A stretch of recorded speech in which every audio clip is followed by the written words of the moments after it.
But our first speaker tonight is going to be Stephan and Villavicencio. If I was close, I hope I was close. Steve is going to be talking about celebrating Confucius.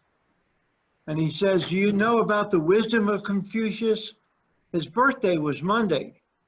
Learn about the famous Chinese philosopher whose wisdom has been guiding people for over 2,000 years. Stephan and celebrating Confucius. Thank you, my fellow Toastmasters and honored guests. Confucius was a philosopher in China, and he lived 2,500 years ago. He was raised by a single mom and worked as a shepherd as a teenager. When he got to the age of adulthood, he was able to use the education he had worked on to save money and get a job to be a government worker. And this was in the court of the Duke of Liu. As you can see here, here's a map of China, and we're talking about 4th to 5th century BCE. China was a fifth of the size that it is right now, and it was divided into 15 city-states, and during this time was the early warring period when all these city-states were fighting each other for more territory. So it was a very violent time and just a very confusing and violent time. Confucius, however, was able to learn philosophy, and he studied among many philosophers the philosophy of Lao Tzu. And Confucius gave us, he had intervened to prevent violence between dukes. He was successful for a time, but eventually one of the dominant dukes took over more territory and was not pleased with Confucius, so he sent Confucius into exile. And at about 15 years after the exile, he passed away at the age of 72. Now, Confucius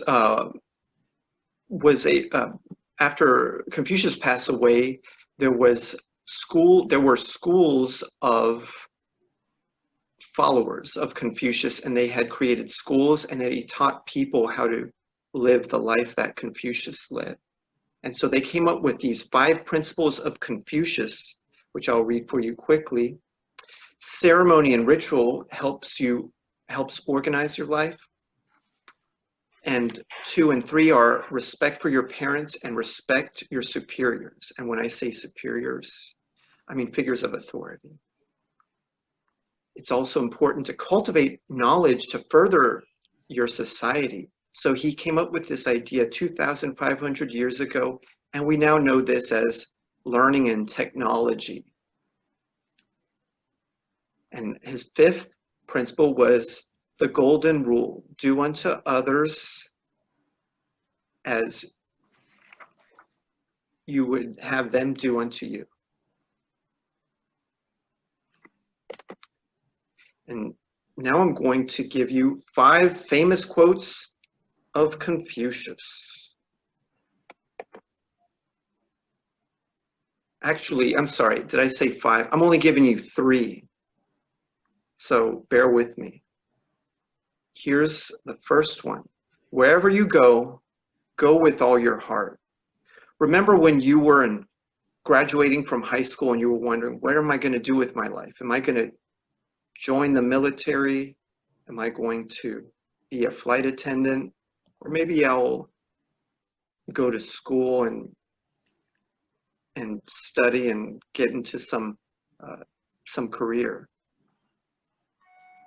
Confucius would say, all those are fine, and anything else that you come up with. You could be a rock star, you can be a musician. but whatever you do, do it with all your heart. The second quote of Confucius is, our greatest glory is not in never failing, but rising every time we fall.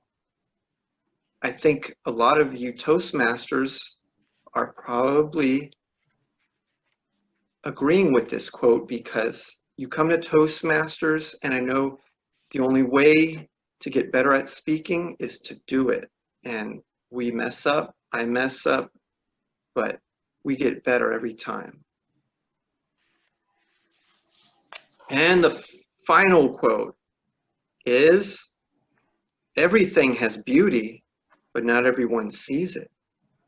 Do you ever have times when you feel that you're less than beautiful or desirable? Someone might have said something that makes you feel low, small. Well, it's good to keep your chin up and realize you are beautiful.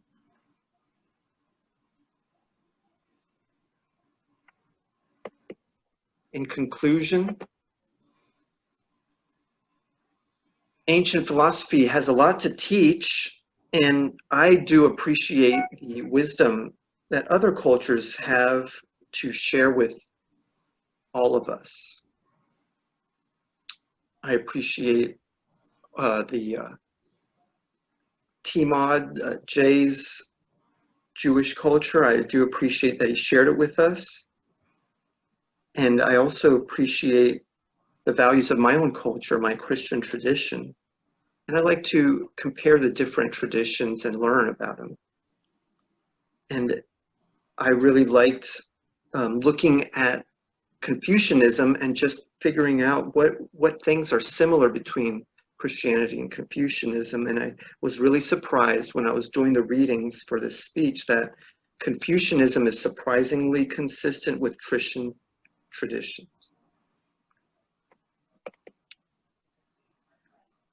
So thank you for participating, and I'll just give you a little gift in honor of Confucius. Thank you, Stephen.